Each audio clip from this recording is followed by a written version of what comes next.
I'll have to ask you to leave, Mrs. Fennel. On what grounds? You're upsetting our customers. There aren't any. Would you care to look over there at the corner table?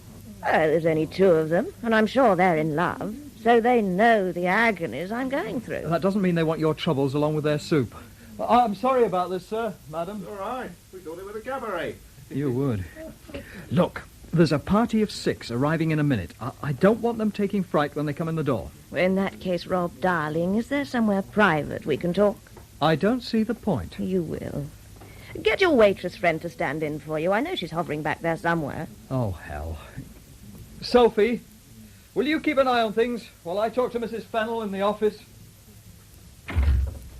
That wasn't a very friendly look she gave me. Don't blame her. But you're not engaged anymore. We never were. Sophie just said that to help me get rid of you. I know, and it didn't have me fooled for a minute. I was simply prepared to bide my time. Until Alexis came along. Don't talk to me about him. Oh, that's what you're here about. Only in a manner of speaking. I hold you personally responsible for what's happened, you know. I don't see why you should. But you started it all. My interest was solely in you, and you got your friend Alexis to take me off your hands. I didn't. Oh.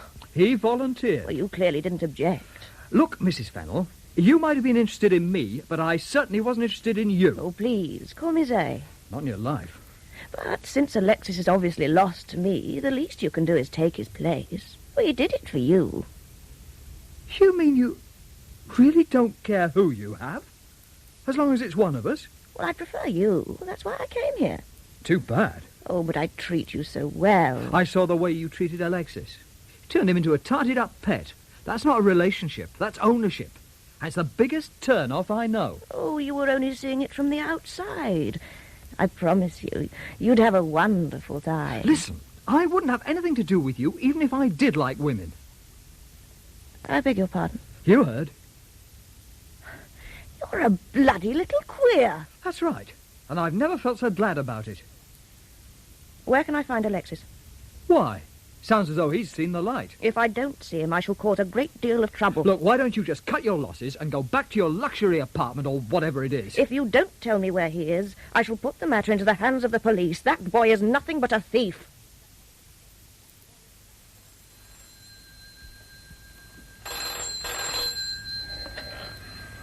Peter Tyson. Hi there, Peter. It's Brad. Oh, hello, Brad. Oh, did you go and see Mr. Tully? I certainly did. Fine little boatyard he's got there. Oh, for the time being. Will he be able to overhaul the Sally Ann for you? Yes, that's all fixed up. He'll do it even if I'm his last customer. Which brings me to the reason for this call. How would you like to help bring the boat up to London? Oh, I'd like that very much.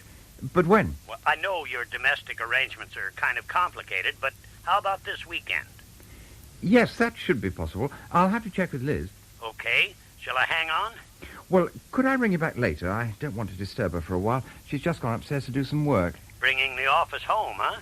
Well, in more senses than one. Well, how's that? Well, we had a disgruntled employee descend on us earlier this evening. Wow, that sounds like overkill. Well, to be fair, it's the first time it's happened. And I hope the last. I guess Liz handled it pretty well, did she? Well, under the circumstances. Though Liz didn't think so herself. It upset her a bit, actually. That's a shame. You know, I'm all for women in business, but they can feel things more personally than us hard-headed males. I don't know. When I was in personnel, I found myself quite involved from time to time. So you preferred the straight business side?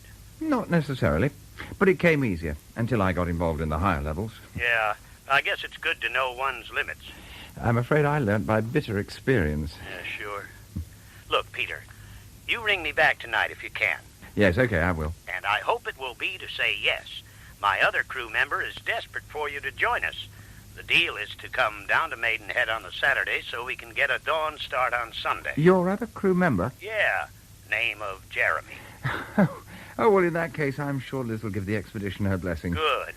Bye for now, then. Yeah. Oh, no, wait.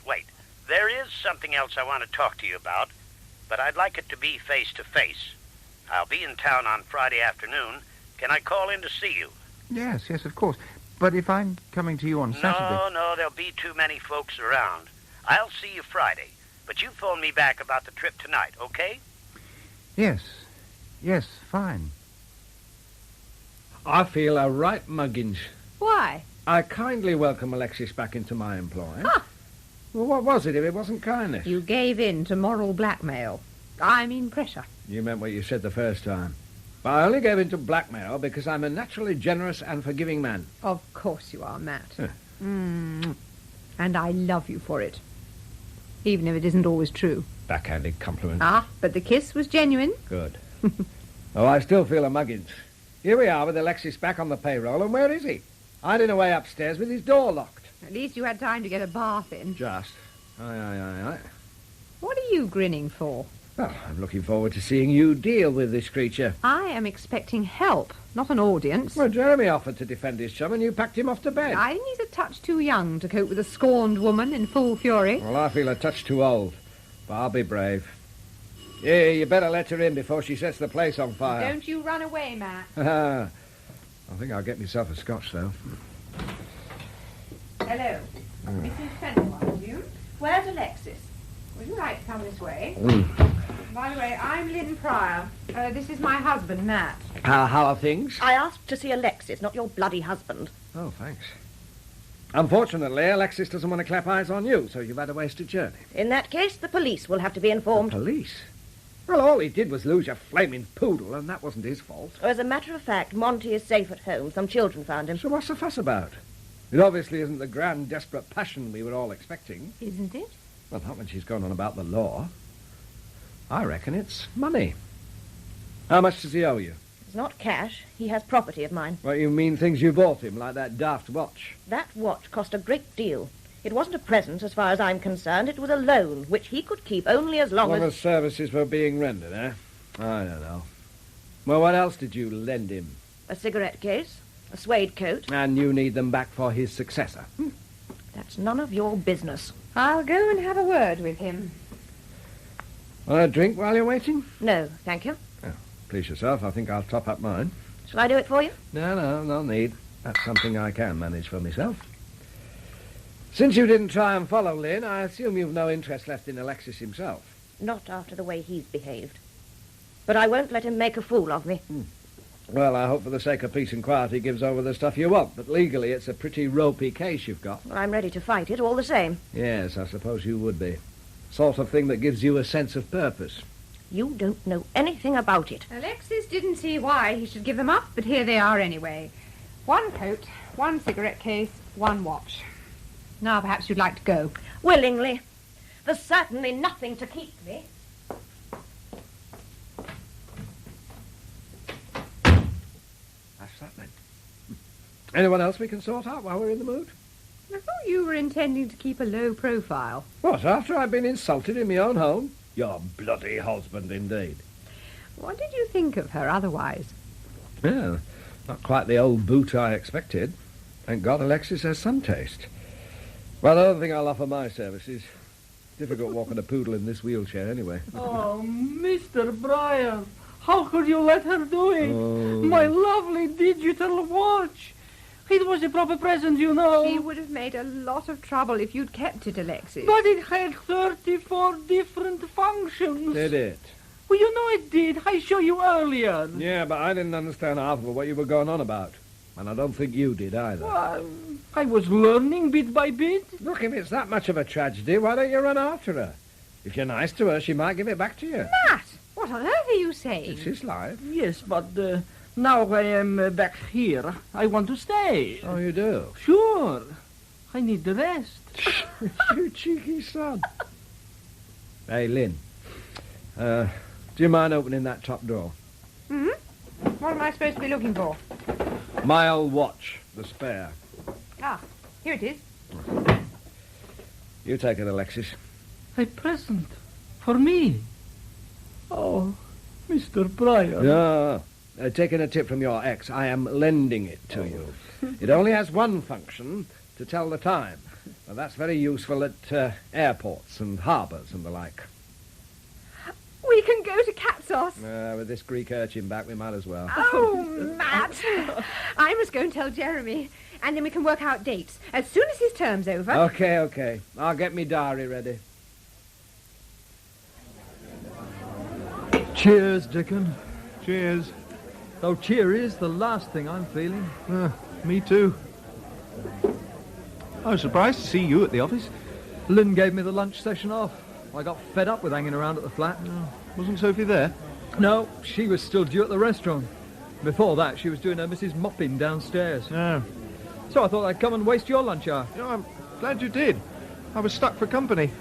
Debbie isn't giving anyone the time of day at the moment. Oh, I thought I saw her as we were fighting our way to the bar. You probably did. But since early in the week, she's decided to become a solitary drinker. No point in trying to join her. I hope she snaps out of it soon, though. Sorry it's such a scrum, by the way. It's always like this on a Friday. I'll survive. I expect. What's all the gloom about? What's yours? I think you should go first. I bought the drinks. Okay. Rocky's gone off to Rome. Sudden decision this morning. Your turn. Trudy's gone off to New York. Cheers. Cheers. But at least you must be getting used to it, Rob. Slightly different this time. He got into a big rage because, yet again, I refused to go with him. But you haven't actually split up. I'll have to wait and see if he gets in touch. Wish I had your strength of will. Do you know, if Trudy had asked me to go with her, I'd have been off like a shot. But she didn't. No.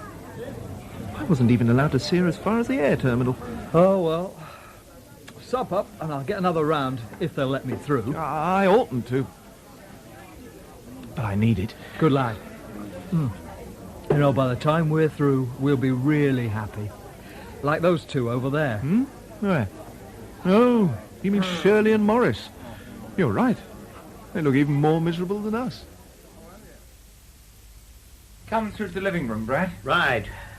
We don't have the place entirely to ourselves, but the girls are playing in the garden. I'll go and say hello to them in a while. But Look, first... take a seat, take a seat. Yeah, thanks. First, I want to do some straight talking. Well, that's good, I hope. Though I must admit I've been puzzling over what it might be about. I'm sure you have. And I know I beat my way around several bushes the other night. But now I'm going to come right to the point. Mm-hmm. The thing is, I didn't want you to feel I was meddling again, well, like it seemed over the business with Jeremy. Well, that's all settled now, Brad. And even if I thought you were meddling, I knew you had good intentions. That's very kind of you to say so. Now, where was I? You were coming right to the point. Oh, yes, I was. You see, I know it's problematic with Liz working full-time, more than full-time by what you said on the telephone. What's problematic? The time that's available to you. Well, I've got a clear weekend as far as bringing the boat to London is concerned, I've told you. I'm talking about day to day. I'm afraid you've lost me, Brad. It's the matter of John Tully's boatyard. Mm-hmm. I've told him that I am willing to take a major financial holding in the refitting and hiring operation, as long as he gets in someone else to organize the office side. It isn't a full-time position, but it needs a professional. And you want me to do it? John and I both think you're ideal. But can it be worked?